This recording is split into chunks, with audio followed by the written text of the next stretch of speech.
Let me just check. Hello and welcome. Good morning, everyone. Thank you for coming and joining us on our webinar, looking at synthetic data for your computer vision algorithms.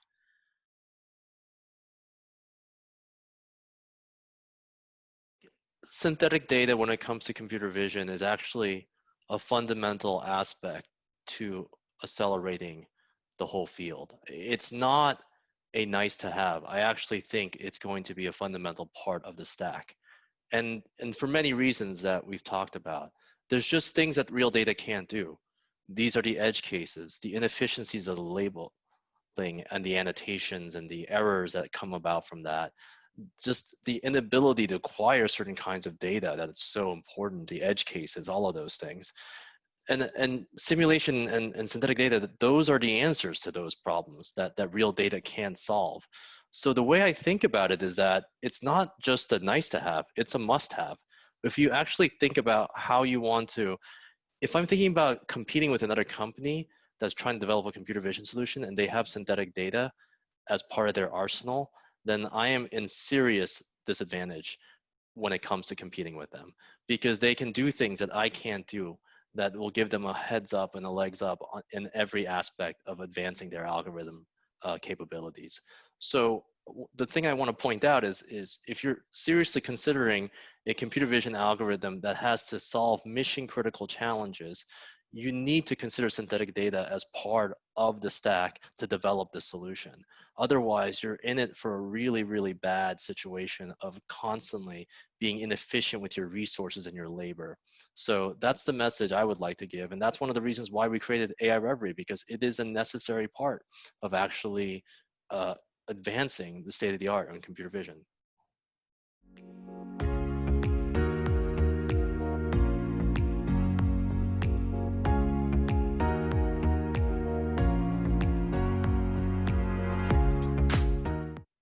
So gentlemen, could you introduce yourselves to the audience and what you do at AI.Reverie? Great. My name is Dale Kim. I'm the CEO and one of the founders of AI.Reverie. I help maintain the vision of AI.Reverie, which is to create synthetic data for all these industries that need it and to ensure that we have a way of servicing those industries properly. Great. Jesse? Hi, I'm Jesse Taylor. I'm the Vice President of Technology at AI.Reverie, and I'm responsible for leading the content development and engineering teams as we develop our solutions for synthetic data and machine learning problem solving. Dale, can you just quickly introduce the case and how it came about and what we're going to learn? Yeah, absolutely. So it's a really interesting case. The problem is actually trying to detect pills and being able to recognize pills just through images alone.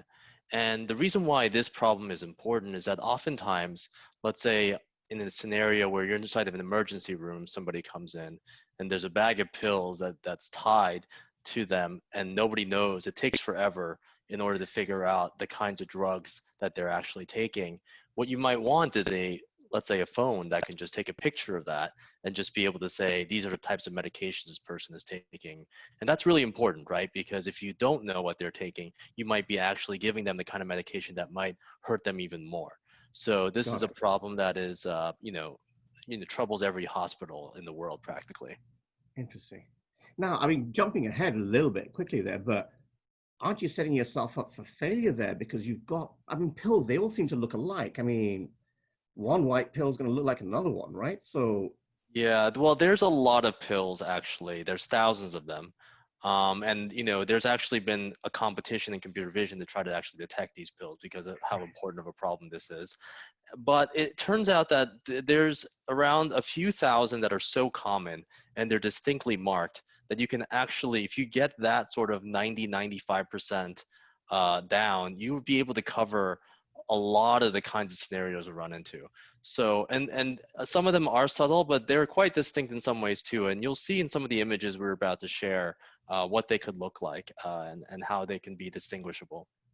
Okay, great. Well, let me bring up some of the images quickly here.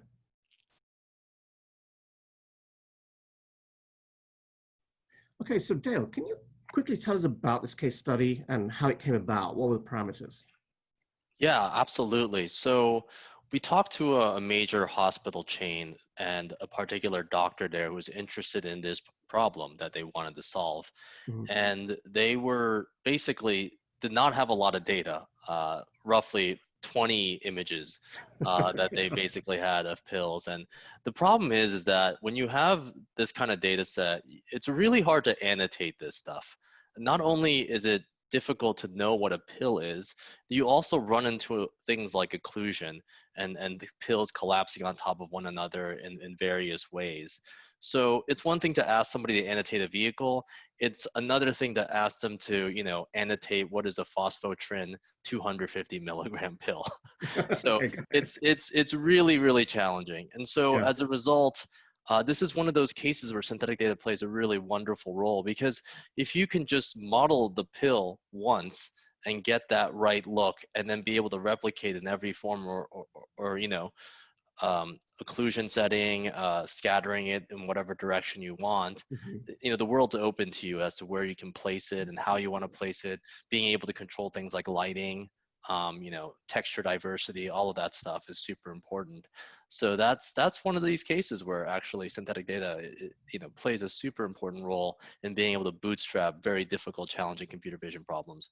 Okay. Okay. So from looking at these images, what do I need to build in my world, in my model? Yeah. So the approach we wanted to take here was a procedural one, meaning can we actually take JPEGs and images of these pills that are normalized in some way and standardized, and then be able to actually create the 3D version of these pills, right? So a lot of what we do at AI.Reverie, and Jesse can talk more about this as well, is we think about proceduralism, we think about how we scale proceduralism, how do we create diversity around that, and this allows us to be able to work a lot faster than conventional approaches that you might typically find in 3D modeling studios. That helps us accelerate the creation of these assets and ultimately the synthetic data. Well, Jesse, you're queued up there. How do I build a model? Where I get my parameters from? What am I modeling and what am I not modeling? Really good question. So in the case of what we're doing in our projects, first we want to gather as much information as we can from the people that we're working with, to understand really the parameters that are important to them Mhm. and the setting in which the objects that we're going to be applying a computer vision algorithm to exist. As Dale said, they may be sitting on top of each other. They may have unique and changing lighting conditions. They may be in an environment that changes. So if we're trying to recognize pills, we need to understand how are the pills sitting when they're being when they're being viewed. What's the light like? Are they on a surface that changes constantly, or is that surface always the same? And what's the color and shape of the Mhm. surface? And then what's the inherent variety among the objects that we're looking at? Are they highly consistent so that one model would serve for all uses of them, or do they vary like an organic object? No two organic objects really look the same, so you'd have to make an unlimited number of variants. So in the case of the pills, we looked at them and said, okay, they're going to be sitting on a plate. We need to make sure that that background surface that they're on can vary. So any imperfections, scratches, discoloration is something that's procedural because it could change. The lighting may change, so we want them to be able to be viewed from light positioned at different angles and with different intensities, Right. casting realistic shadows. The pills themselves are generally consistent. Some of them may be slightly inconsistent. For example, a capsule with a printed stamp on it, sometimes that stamp is in different positions on the capsule because when it's assembled, it's not necessarily guaranteed to be in the same place every time. Mhm. So we want to use special modeling tools that allow us to procedurally create geometries and procedurally create materials that can be varied infinitely so that we can create objects as they tend to appear in the real world with the slight differences and imperfections that you can see from one to the next. And then we put them in a scene where we can infinitely vary lighting, camera position, positioning, and how they would actually naturally fall and lay against each other. Mhm. So we combine a number of tools that are calibrated for this. In the case of modeling, we use a tool called Houdini, which is a procedural modeling tool that's used in the CGI industry in motion pictures predominantly. We also will use standard modeling tools such as Maya. We'll use special material construction tools such as Substance Painter to create procedural materials. We'll build these up in our CGI tools, and then we'll move them into the Unreal Engine, where we create our simulated worlds and simulated scenes. There we can manipulate lighting, position, physics, and capture annotated data of an unlimited number of arrangements and configurations of these objects as they might randomly appear in the real world. But I mean, that sounds like an incredible amount of work. Being like literal programmer here is like, dude, why don't I just get a bunch of pills, put them on a table and take a photograph? And like the use case that Dale described with a cell phone, there are different mix of cell phones, there are gonna be smudges, prints. I mean, this sounds like a really horrendous problem to model. Why don't I just do raw images? Well, I think the simple answer to that is annotation. We have the ability to generate an unlimited number of configurations of the objects that we're interested in training vision algorithms on. And we generate this, capture it with annotations, and the annotations are as accurate or more accurate than a human being can hand annotate. Mm-hmm. And because of the sheer quantity of annotation that we can create, we can do this faster and really in quantities that are less expensive per capture for annotation than could be done by hand annotation with people. And in some cases, we can do things with annotation that are just physically impossible to capture. Types of annotation that are unobtainable, of situations or scenarios that are almost never seen, but when they are seen, it's incredibly important that they be recognized. Yeah, a great example of this is, let's say, take the pill example. If we ask a human annotator to estimate the volume of that pill and the weight of that pill, right? That might be something that's nearly impossible for them to do by looking at a 2D Fair image. enough. Yeah, I get it. Right. So that's definitely, and also once you build it once, you always have it. You can always keep generating new data. And sometimes the labor costs of actually fixing the annotation costs as much as annotating the data in the first place. I think that was my initial apprehension here. It's like, I mean, essentially, you know, if you're using Unreal Engine, I mean, or Unity, you're talking about creating a video game. That's not a simple task. Yeah, well, this is why a lot of the IP and the work we do is in building really good tools and being able to build procedural pipelines that work very effectively, and to really scale down the time and scale up the amount of work that we can produce as a result. So it's true. I mean, if you think about video games that were made like Grand Theft Auto, which is a very popular one, Yeah. that was in the, over $100 million to make that world, right? So it is not a trivial thing, but if you're smart about it, yeah, and I would argue that Grand Theft Auto is a bit more complicated than pills, but if you're smart about it, there's a lot of efficiencies you can gain. And Jesse, maybe there's some points there you can talk about to that extent. Yeah, I think that you have to start somewhere when you're creating simulated environments and simulated worlds for capturing data.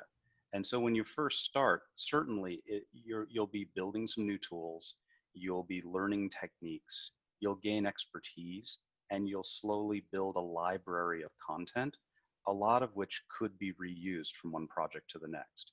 So if we were building a simulated city, we can reuse buildings, we can reuse cars in the streets and the various accessories you'd see over and over again from one project to the next. So you can get a benefit over time as you gain expertise and as you gain experience just doing the work. And so, but everyone needs to start somewhere. So a project like the pills is a great starting place because it's a fairly focused problem set.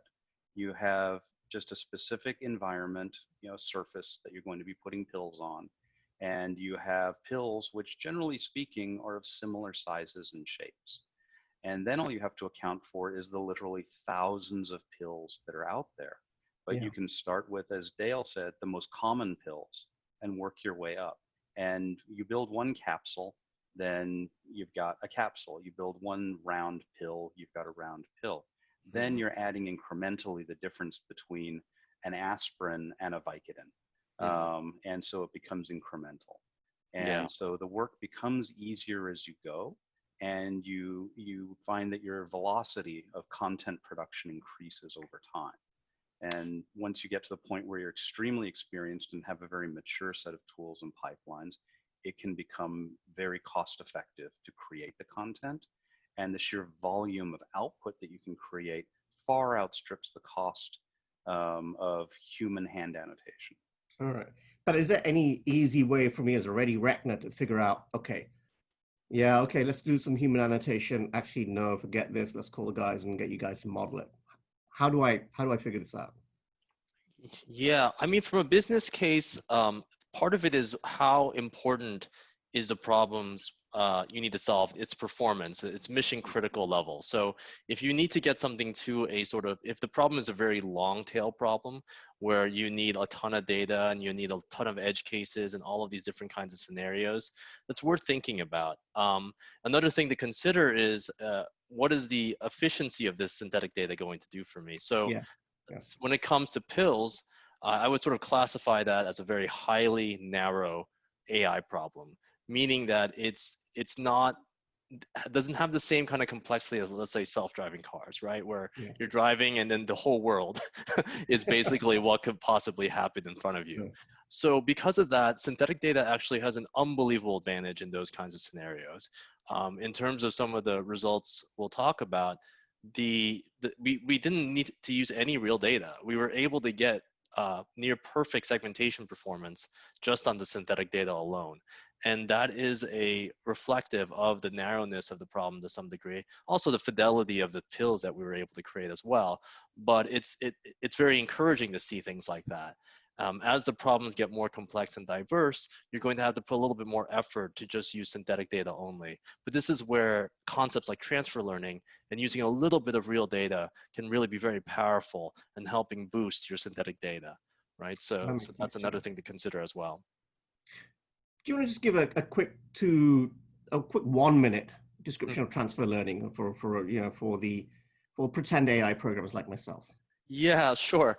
Well, the example I like to use is, if everybody knows Michael Jordan, right? And he was an amazing basketball player, but then he decided to play baseball, right? So, and when he played baseball, he was actually quite good. He wasn't that much of an amateur, right? And part of it is because Michael Jordan is an unbelievable athlete. He was Yeah. able to sort of Got it. transfer his knowledge of athleticism into another sport, right? And so when it comes to things like deep learning, people use transfer learning as a way of transferring knowledge learned from one problem to another. This is often used a lot in robotics. So if you're learning how to grasp something that's very distinct, you might still be able to take the neural network that you trained on one object and be able to apply it rather than having to retrain it all from scratch. And it really shaves down the efficiency, the amount of time it takes to actually get an efficient thing working. In the case of synthetic data, transfer learning for us is a little bit more around bridging the domain gap. It's about sort of taking the information that is found in the real world and trying to use that to improve the performance of the synthetic data. And for us, what we found is that we don't need to use a lot of it. In fact, synthetic data can account for 90% of the training data you actually need.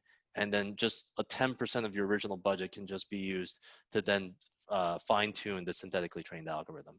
I kind of like. Okay, so well, gentlemen, I mean that leads us on to I want to start doing this. Where do I begin, Jesse? Well, in this case, what we want to think about is what does the use case of seeing these pills look like? So in this case, we're going to use a cell phone's camera to take a picture of some pills that are sitting on a table, let's say in a hospital or an ER, and we want to know what those pills are. And so we're going to reproduce what that scene would look like in the real world, but synthetically. So what we do is we create a description of that scene. Where are we? What are the conditions? What's the lighting like? What are the pills sitting on? And I then get with our artists and our content team, and we discuss, okay, the lighting in the room is going to probably be a certain kind of lighting. We're going to be on a metal table that you'd find in an ER, and we're going to have a collection of pills, and they're going to be randomly arranged on the table, and we want to simulate pictures from a cell phone of those pills. And so, okay, team, go. And so the team will then go and choose, part of the art team will create a metal table Mhm. and the background that the pills would appear on. part of the team will create the pills. And for each type of pill that we're interested in, they'll design how that pill should look using photo reference of the real pills to guide them. And then they'll create accurate three-dimensional models that have the same material properties as the real pills. They're made of packed powders. They'll look like the powder. They'll have the granularity and the specularity of the powder, and they'll have whatever markings are stamped or etched into the pills. If they're capsules, they'll have that plasticky look that capsules have, the rippliness to the material, because they're not completely perfectly smooth. They may have little holes in them. They may have things printed on them. They're going to have all of that looking exactly as it should be. So they design, model, and texture and light those objects to look exactly as they should sitting on a table. And then we move all of that content into our simulation engine, and then we can literally arrange pills, almost dropping them virtually onto the table, the way they would fall out of a hand onto the table and scatter and arrange themselves. Some sitting on top of each other partially, others in different arrangements, some even maybe standing on end or on edge. And then we simulate taking the picture with the phone. And then we annotate that data as part of just not only taking the simulated picture, but creating all the annotations of it. Little bounding box rectangles that describe where the objects, what the objects are, which objects they are, and any information we want to save about them, what their weight is, what their size is, how much surface area is presented to the camera, things like that. And all of that's programmatically, correct? That's all done programmatically, and infinitely. We can rearrange them to our heart's content. We don't have to lift a finger once we start randomly taking these captures. This is just done programmatically for as many as we'd like to generate. And at that point, then all of that captured data goes to the machine learning team so that they can then optimize algorithms, test the data, and work with our team to further optimize if they needed to. And Dale can speak more to that. Just before I go to Dale, just to confirm, so you use designers and 3D artist modelers to create your world's models, but is this something that a programmer or actually any average technical team can do or enable to do themselves? It's highly specialized knowledge. So understanding how to model procedurally is a pretty exotic skill set.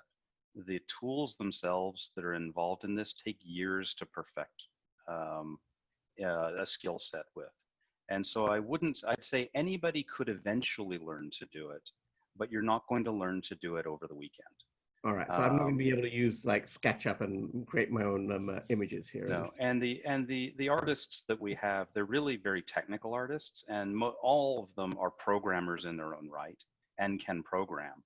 They have extremely advanced knowledge of mathematics, lighting, physics, complex procedural geometry. These are really skilled people. And the engineers really are working with them to create the simulator, the capture system, the interface for our machine learning APIs. There's a lot for the engineers to do. The artists are really generating all of that procedural content using years of knowledge they've gained in film and video game development. Got it. Understood. Dale, so we've got this world coming up. We're going to now produce images. Take us through how to approach the workflow. So what's exciting about the way I think we've developed this infrastructure is that one of the key things that we understood was that if you create the synthetic data once, that's not good enough. You actually need a pipeline to understand how good it works. And so we've actually created an automated system of benchmarking this, while we can extract the synthetic data through an API call and automatically train it on a neural network and then evaluate it on some real world images, right? And the reason why you want to automate and streamline this process is because this is the part where if you can make this fast enough, you will get instantaneous feedback on the quality of your synthetic data, right? So you're actually doing a feedback loop of generating, testing, going back, amending programmatically. It's what I consider the virtuous cycle of synthetic data. And I think you want to be able to really streamline that whole process. And so, at our company, it's of course the content generation systems and the very talented technical artists that Jesse works with, but there's also a whole team of deep learning people who are focused on utilizing the latest state-of-the-art algorithms and figuring out ways to understand where the synthetic data is failing and where it isn't, right? So there's a lot of tools, things like domain adaptation, adversarial systems, things like that, that we leverage to figure out how to improve the synthetic data once we get to that, and also understand what the weaknesses are. And so the more cycles you can go through of that quickly, the better the synthetic data becomes, right? So this is why we want to have a whole system of streamlining these things, creating a way of being able to get feedback back to the content generations people and having them improve and iterate. And this is why over time we can really create high quality synthetic data that we feel really confident will solve some really big computer vision challenges.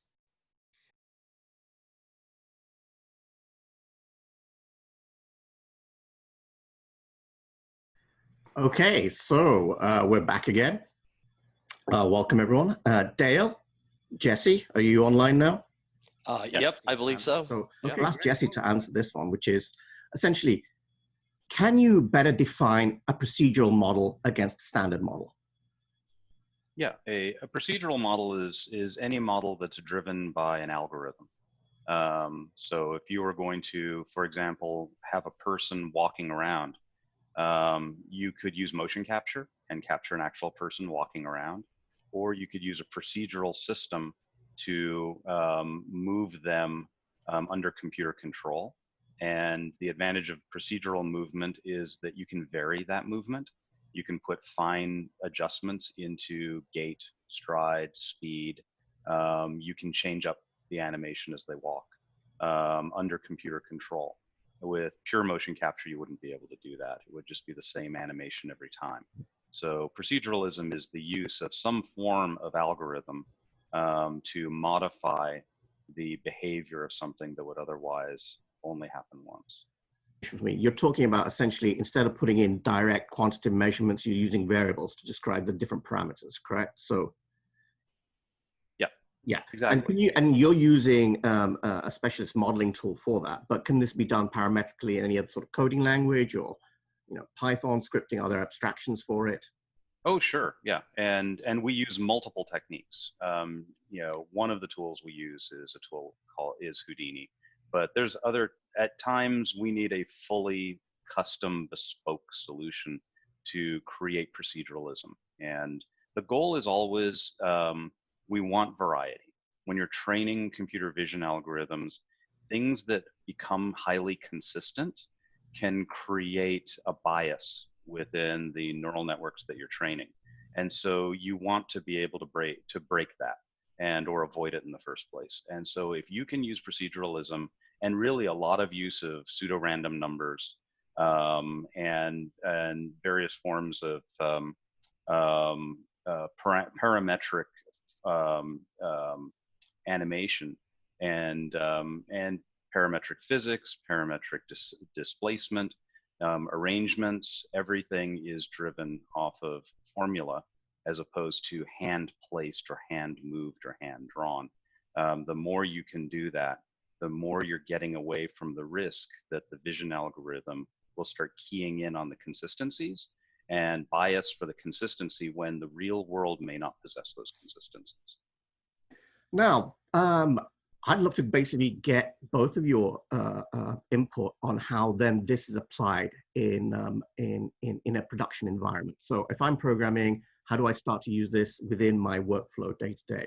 And there's actually a great question from one of our audiences, from audience Lewis, who asked that the feedback loop mentioned uses some limited real data to improve the synthetic. Doesn't that lead to overfitting on that small data sample? And Dale, can I ask you to sort of start off with describing the workflow and the loop, and then describe that problem of overfitting or potential? Yeah, and I think that's a great question because, for the pill example, it's not the best use case of this, but you can imagine that there's much larger data sets where there's enough diversity in the data set itself that such a thing is important. And so, if we take a look at the rare planes work that we did where we sort of released that data set publicly, this is a problem of detecting airplanes from satellite images. The real data set we had at that point was actually quite diverse, spanning several airports. And so it was a good enough data set to really understand where the strengths and weaknesses are of synthetic data. For example, one thing that we learned from the pill example is that Zoom was an important thing, right? So if we were to figure out how we had to realize that if we were collecting synthetic data with the wrong Zoom settings, and thus the algorithm didn't work. And so there's like nuances here that you might pick up by being able to benchmark against the real data. Sometimes companies and industries don't actually have access to a ton of labeled data. And in that case, you're going to try to use things like qualitative assessments. And if they have video or just raw images, try to train the synthetic data algorithm and then test it out on just the real data. But you won't obviously get specific metrics like mean average precision and things like that. Okay, great. A bit more of a going back to this loop and this sort of the virtuous cycle, but it was a more general question from one of our audience, Rebecca, which is, have you worked on some other successful projects that we've done apart from Pills? So Pills is a bit of a more of a learning case study internally. Right, exactly. Do you want to just talk about some of your other successes that you can talk about? Yeah, so two companies we're working with publicly that we can disclose is one is Blue River, which is a company that's focused on agricultural weed detection. That's a super interesting, hard problem because generating 3D models of various weed structures and plants is a hard thing, but we've built a whole procedural system around that. So that's really fun. And then the other one that we can talk about is 7-Eleven. There, synthetic data is actually used quite commonly in the cashierless shopping development of computer vision, just because getting real data is so hard. There's also privacy issues around actually using people's data like that. And so we found a ton of success in building that whole entire system for 7-Eleven and being able to create simulated data with all of those annotations that they need, which are very difficult to, inexpensive to annotate, especially when they start wanting certain kinds of custom annotations. So those things like that are two examples. I mean, at a high level, we work with huge consumer packaged goods companies. We work in defense. We work in smart cities. There's a bunch of industry verticals we're tackling right now. And what's really fun about working here, and by the way, if anybody's interested in joining us as a company, I'd like to just make this pitch out there that please join us, please reach out to us. We'd love to hear from you. We have an amazing, exciting team that we're all learning from another, and the culture is fantastic. But anyway, having said that, my 2-second pitch there. What's really fun is tackling all of these various problems and showing the world that synthetic data can be used to solve all these various industry verticals. Before, it was such a focus on things like self-driving cars, but really the potential for synthetic data spans across every industry vertical. And it's really, once you have it, when you start building it and you can keep building, that efficiency and that improvement is going to scale a lot better than the sort of labeling in the loop process. Is from an anonymous attendee, but the question asked is, the use cases you've raised seem quite distinct from one another. Do you have any plans to reconcile these disparate applications into a single tool? So just given you covered that you've got some very different industries, is this possible to have a single tool that can cover all cases, or? I can answer that. I mean, so without giving too much away of the secret sauce, there are definitely a lot of things you can consolidate and there's things you can't, right? So obviously a plant generator is not going to be necessarily useful for maybe some consumer packaged good companies, things like that. But there are a lot of systems out there when it comes to how we build things that can be reused across several verticals. But it's interesting to think of it from the vertical level. If you want to solve this particular vertical, what are the kinds of common set of tools you can develop that can solve that? And another point I want to make here is that,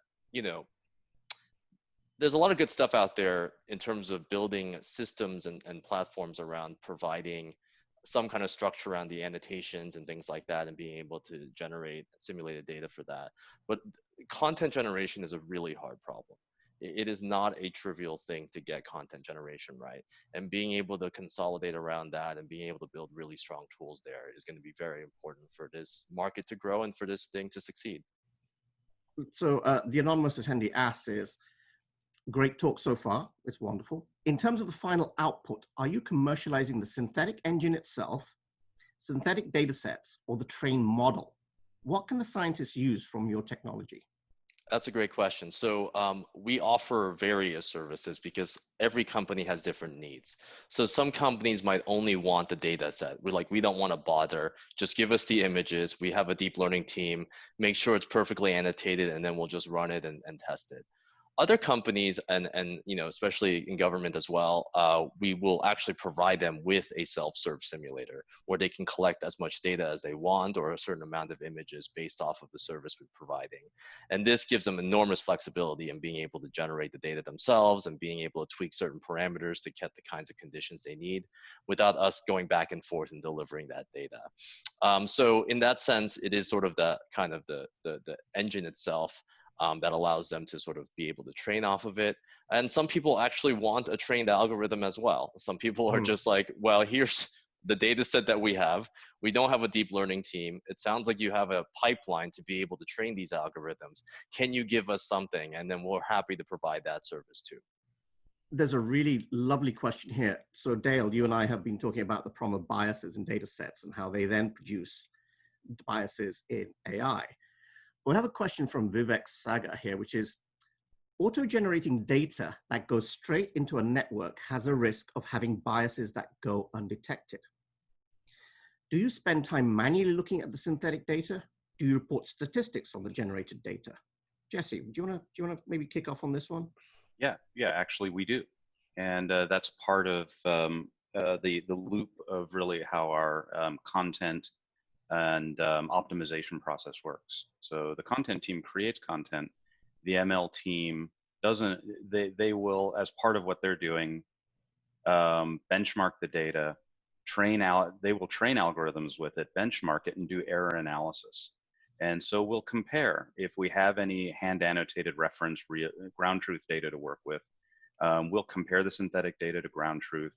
We'll determine our error numbers and our scores, and we'll look at where in the data there's opportunities for further optimization. We'll work with our partner that we're doing the project with and give them these, they have full transparency to all the numbers. And we work with them to help them optimize their algorithms if they want. And we optimize our data and our generation of data. And we loop this process, iterating and trying our best to drive our scores up, perfect our models, and make sure the customer is really benefiting from the synthetic data that they're getting. Okay. Dale, do you have anything to add to that? Or I think Jesse pretty much. Yeah, I mean, we've brought this point up a lot, but the bias is the big issue with synthetic data, right? So what you don't want is within the content itself, something that correlates so strongly with the synthetic data that becomes the feature the algorithm tries to detect. So, one of the first principles when we think about this is sort of thinking about how do we break that bias? How do we break that? How do we create diversity? And this is why proceduralism is so important. And that's why we try to incorporate that into everything we do. Dale, hi, can you talk a bit more about your plans for using RL for data enhancement? And if Alex is out there, Alex Feynman, if you could explain what RL is, that would help me. But well, I can talk to. I think he's referring to reinforcement learning, which is something we put up. Yeah, so there's some stuff out there in terms of metasims. The idea that you can actually use the computer vision score as a reward function to then optimize the simulation itself. So let's say, in the data set, for example, there's a ton of night images, and for some reason you decide to set your simulation to just generate images in the day. An RL algorithm could actually learn to figure out how to modify the parameters and then be able to then sort of, change the simulation so that it reflects more evening things. Scene scenarios at night. That's a very simple example, but in the future, there's papers out there by NVIDIA, stuff like that have looked into RL approaches to optimizing the simulation capture itself. And I think, there's a lot of good work that's out there. I think that's going to be something that will happen inevitably in the future, and we're definitely on top of that. How do you use real world data to improve the synthetic data? Is this a manual process? Yeah, so this is an area that's often known as domain adaptation in computer vision. So domain adaptation is the idea of using algorithms like deep learning nets, adversarial nets, things like that, to then learn the statistics of one distribution of data. So let's take the real world, right? There's a specific high dimensional distribution of image statistics. And the idea is that you can then use that real data to transfer that into the synthetic data to improve it. So there's a lot of good work from several universities that have done this, and major corporations as well, such as NVIDIA. And they are, that allows to get more out of the synthetic data itself. There's still a lot more work there to be done, but it really helps offset some of the biases in terms of the synthetic data. Okay. Is is the transfer learning very domain dependent? Are there some domains where it's not applicable, or is it applicable across all domains? Yeah, I mean, I think for us, transfer learning has helped almost always. Okay. The idea is basically, I mean, the way I look at it is that synthetic data, you can also think of it as a sort of prior, right? A prior belief. It's a way of creating a prior belief about the world, right? And then the way transfer learning can help here is if you have real data, it's a kind of way of fine tuning that fuzzy vision you might have of what the world should be. Right. So, and it's useful because, camera senses are all different. There might be things that you might have missed in the synthetic data. So it helps to use that real data, especially if it's labeled, to help improve the algorithm you're trying to generate. In the future, I think this pipeline is essentially going to be synthetic data with a little bit of real world data, and then you fine tune it and you optimize it, and then you're able to get a much better algorithm out of it. There's a lot of academic papers that show this is the case. So this is not just something we're saying. It's been happening for a while. In a commercial context, though, is transfer learning a way for me to save costs as well? Because I mean, I hear horrendous stories like, say, OpenAI and their GPT-3 algorithm, which is reputed to cost $12 million in compute to train. Yes. So, and I get the benefits of it through an API access. It's great. Yeah. So, Yeah. Absolutely. I mean, that particular algorithm is actually really akin to transfer learning. So it's something that people do all the time to find. I mean, you can, if you have access to the weights, fine tune it and do some conditional stuff, input there to actually get some interesting things. So yeah, I mean, that's going to be an important thing. I mean, it's just how humans also naturally learn, right? You don't want to learn everything from scratch again. So intuitively, it's something that's always going to be useful. The question is, how do you optimize the transfer learning? How do you do it in such a way that you use less and less real world data? The thing that we have to get ourselves off of is this dependency on real world data entirely. We really need to start rethinking the paradigm to say, computer vision is a problem that needs to be solved both using synthetic data and real world data. That should just be the sort of thinking moving forward. Okay. Dale, I'm sorry to pound you again with with another question, because I'm That's going totally fine. to Yeah, let Jesse have a say here in a minute. But yeah. there's a great question from Adam Levinson, which just follows on from that, which says, there are haves and have-nots of data. It sounds like AI.Reverie is democratizing access to data, allowing Fortune 500 enterprises to build computer vision models without their own data. Is that right, or is that wrong?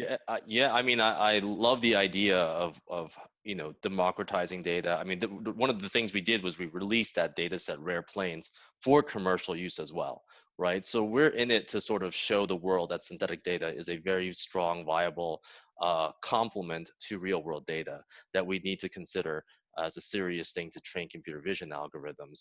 We work with a lot of Fortune 500 companies, and the common thing that they often say is that just the data is just not even accessible sometimes. Like they can't even get access to the data for privacy issues or just difficulty of acquiring it. Being able to bootstrap a computer vision algorithm with synthetic data is so powerful, and it really gives a leg up when it comes to faster development speeds and more efficient iteration cycles. Jesse, I'm going to go on to you now. We've got a question. I think it's being repeated again, but you can help me clarify. It's from Kashigian Chandrasekhan. I think Kashigian is doing a PhD, but let's just find out, because the question is a little bit long and complex. You might want to take a look at it on the screens as well. But would evaluating performance of models trained using synthetic data on real data test beds implicitly bias the synthetic data generation towards the limited real data available? So I think what they're saying is, essentially, what was asked before, is it very easy to get biased data out of a synthetic model? Jesse? It's a really good question, and we run into this actually frequently, where the partners that we're working with actually have very little real world data to work with. Sometimes it's because they're just starting. Sometimes it's because the actual data that they're looking for, there are frighteningly few examples of. There may be a lot of input data, but very few examples of the thing that we're looking for because it rarely occurs. But when it does, it's significant. And so maybe it's an imperfection in something that hardly ever happens, for example. So when we have that little, small amount of data coming in as our reference data, we're relying predominantly on the synthetic data to train the data set. And I don't think we have as much of an issue with biasing occurring from that small amount of real world data into the synthetic data because we're leaning so heavily on proceduralism. So we look at, what is the environment that we're going to create a simulation of, and we work very hard to create high diversification within that environment. So if you're really focusing on diversification and proceduralism, you tend to stay further away from bias because you're driving the variety that's generated within the data set, and you'll overwhelm the input data with the amount of variety that the synthetic data is creating. So we tend to approach it that way. Because you can generate just a massive amount of synthetic data, we can generate a very large number of captures that would that in a reasonable sense would outstrip what people would consider hand annotated or to be cost effective or to be reasonable to do in any reasonable amount of time. And so we can use that quantity of synthetic data to train with and get further away from bias effects from the original ground truth data. That's excellent, Jesse. Thank you for that answer. I was going to say, I've got another question here which leads on directly from that, which is from another one from Winter, which says, asks, how does your smart cities simulation product improve upon, say, Carla or recent NVIDIA RL-based scene-based work? To what granularity do you modify the content? E.g., do you have auto-generated buildings, intersections, city blocks, etc.? Yes. So, yeah, I mean, we use a lot of data to feed our procedural generation system itself, right? So the Carla is interesting. I like what Carla is doing. Don't get me wrong. I think it's great that they're providing a simulation system that everyone can use to do stuff like self-driving cars. I think for us, there is a lot more focus on the quality of the assets. So the worlds that we create are really high fidelity, very highly photorealistic, very, very diverse. This goes back to this idea that content generation is hard. If you can solve computer vision by having 3 types of vehicles and then being able to just have them run around, this computer vision problem would be a lot easier. But the problem is that the real world is really, really complex. And so you need a huge, huge library of 3D assets. You need to be able to populate it with a lot of different types of scenarios and diversity. And I think that's hard to do in a system like Carla, for example, or even the NVIDIA stuff. Like there's the RL-based NVIDIA scene work is really cool and interesting, but at the end of the day, you still need a highly diverse set of assets and in order to be able to create the kind of realistic scenarios that exist in the world. And we spend a lot of time doing that. We spend a lot of time figuring out how to generate content really, really well at scale, procedurally, as we've been talking about. With regard to the slide, do you want to just take us through that a little bit more as to how somebody might use, the services of AI.Reverie in their day-to-day? Yeah. So we if somebody has a problem that they want to solve, they need more data, or they need data that they can't acquire normally. We will design the simulation of the world that they want to acquire data from. And for us, that I always look at it, when I talk about it, as areas of altitude. The verticals quite often break down into things that can happen at a very short distance, things that can happen, a few inches to a few feet, like assembly line inspection, fault inspection, small numbers of objects that are very small. Those can happen at very low altitude. Then there's a higher altitude of humans walking around in a city or interacting in a store, things like that, which is quite often a vertical. Then there's a vertical of, say, drones flying around and looking at things at very low altitude. Then there might be airplanes flying at commercial altitudes, 20 to 30,000 feet. And then there's satellite imagery, which is the highest. And so we've got a platform that allows us to build at any of those altitudes and any of those scene complexities. And so for the purpose that we need, we choose the altitude that we want to work at and the simulation complexity that that's going to require. And then we allocate our resources appropriately, determine how much proceduralism is needed, and if any custom new proceduralism is needed to support the solution for the customer. So there's almost always something special that needs to be built or developed. Each customer quite often has a unique set of needs and needs something to happen that has never happened before. And so we'll implement that, and that can sometimes be programmatic, sometimes that's procedural content based. And so once we've built all of that as a simulation, we then capture annotated metadata off of that. And then it goes into the ML team where that data gets benchmarked, trained, scored, error analysis is performed, and the ML team feeds back into the content team with insight and recommendation for adjustments to the content side. And sometimes the adjustment is more just, hey, let's move the camera somewhere else. Let's get a little closer. Let's get a little further away from the objects that we're trying to look at.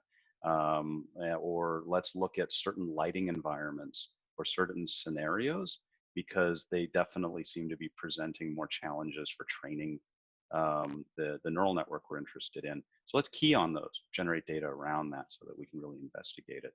So we do a lot of investigation with the synthetic data because we can generate it so quickly in a variety of scenarios that's fully annotated, and then train and then iterate back into that. So if we give somebody a full self-service simulation solution for this, they can do this themselves. They can just reposition things, change various scene parameters, recapture, retrain, analyze, iterate. And that's one thing synthetic data really gives you, is that ability to change your parameter space and recapture and reanalyze. So I just have to ask this question here right now, which is, often your clients, when coming to you, they know that they have a need for modeling the world because that's the only way they're going to get the data. But the real question here, this is, what are the dimensions of the model that they need to focus on that will give them results versus the ones that won't yield anything for them? Or do they not know that? Or do you help? How do you figure that out, first of all? But it varies, yeah, and it varies from partner to partner. So some partners have a very clear set of parameters that they know they want, and will implement those parameters. And some customers, they're doing research. There are a lot of people are researching a solution, and they have an idea of what they want to do now. And when they get our synthetic data and they use it, it will guide changes in decision. They may form a new hypothesis of something they want to explore next, and then they come back and ask us to do a new capture with some different settings or introduce something new. There's a form of annotation that they decide, we really need this other type of annotation now that we didn't before because we think it's going to matter. And so we generate that for them as well. And so it really is pretty variable. And so we're prepared to handle a customer that has a fixed set of parameters.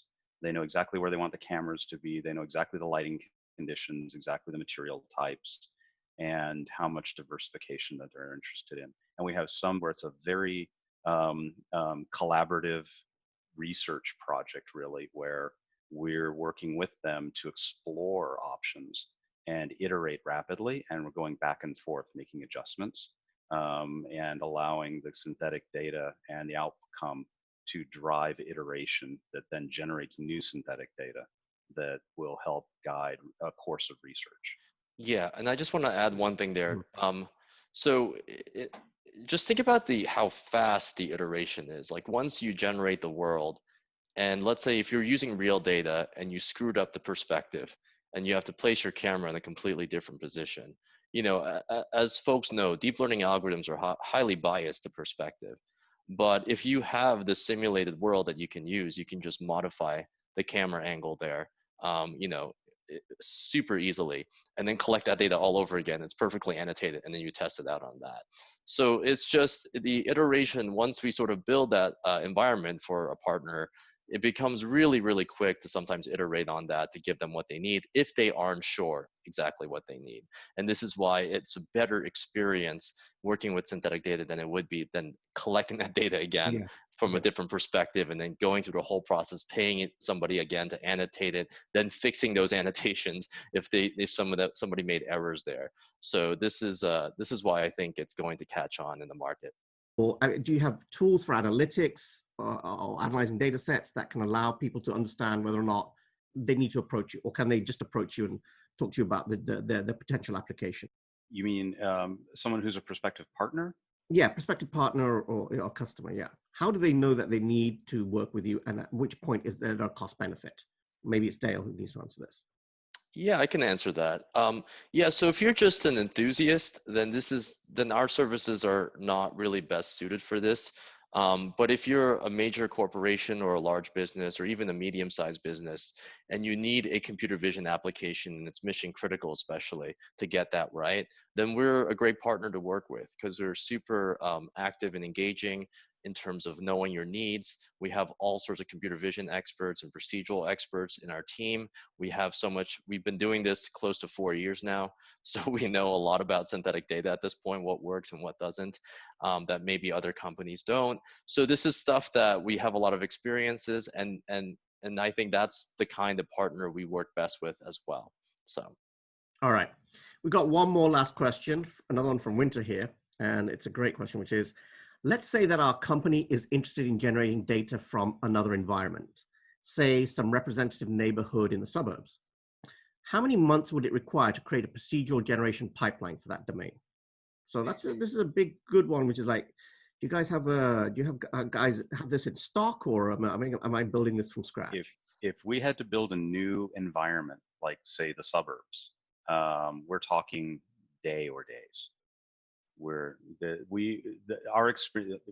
experience we've acquired and the tool set that we have allows us to build worlds very quickly.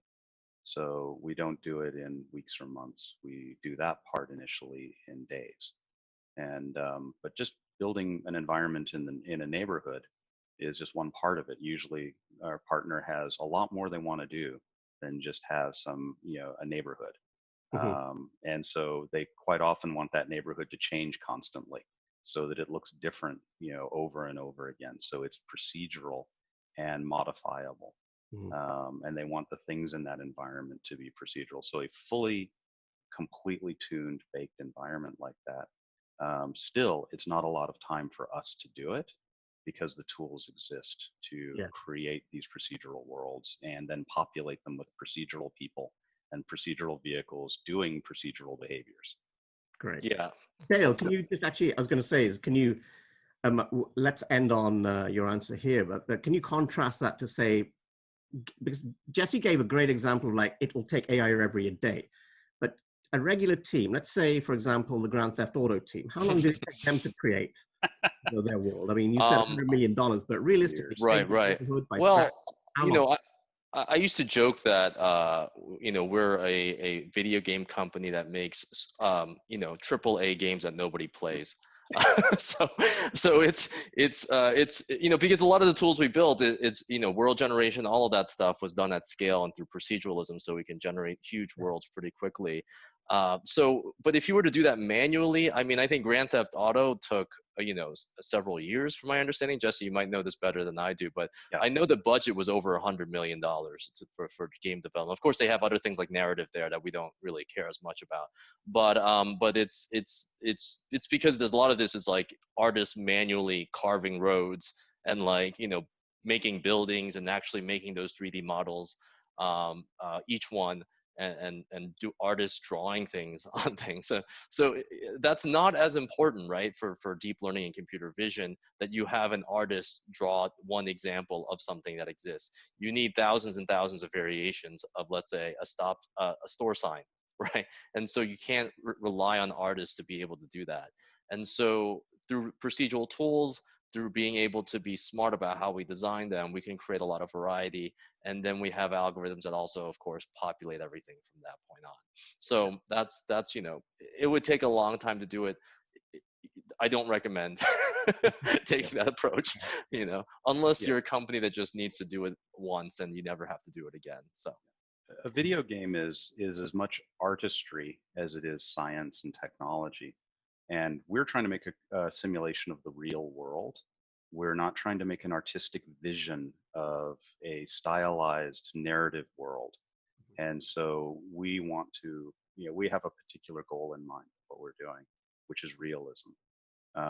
And a product like a Grand Theft Auto is implementing the vision of the creative team as art and entertainment, and running it at 60 to 120 frames a second. And so on a variety of platforms. So we have a different goal and a different problem set in mind. Excellent. Jesse, Dale, thank you so much for your time this morning on the webinar. We really appreciate it. To our audience, thank you so much. If you have further questions, please type them in or send them to hello@AI.Reverie.com and we'd be happy to answer them. Great. Thank you so much. And thank you, everybody. great. Thanks, everyone. Thank you. Okay. Bye.